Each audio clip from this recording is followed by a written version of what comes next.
Robert Whittaker admits he doesn't have a say in the UFC's middleweight championship matchmaking. But if he had the mighty pencil, he would have done things differently during the UFC 310 broadcast this past Saturday. The UFC announced that champion Dricus Du Plessis will defend his title in a rematch against Sean Strickland at UFC 312 in February. Despite UFC CEO Dana White repeatedly saying that Strickland would get his rematch following his decision win over Paulo Costa at UFC 302 in June, fans were puzzled with the matchmaking, as they expected Khamzat Chimaev to get his first championship opportunity after his impressive first-round submission of Whittaker at UFC 308 in October. Whittaker was asked if Chimaev should have gotten the shot over Strickland. Definitely, Whittaker said on his MMRcade podcast. Khamzat was in the discussion when he beat Usman that time. And then he had the time off, and then he fought me, beat me. So I don't know, he's always kind of been in the title discussion. He's undefeated.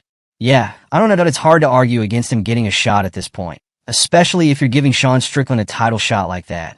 In their first meeting at UFC 297 in January, Du Plessis won a super close split decision over Strickland to win the middleweight title.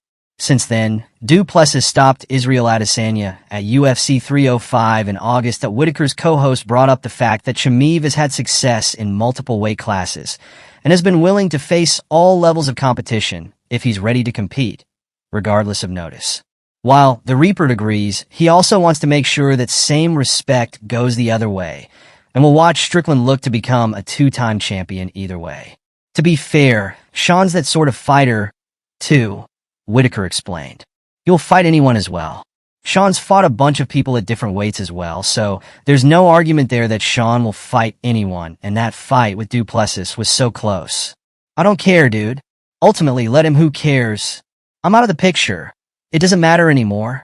As of now, the UFC hasn't revealed any plans for Chimaev. So the question now is, will Chimaev wait for the winner of the Du Plessis versus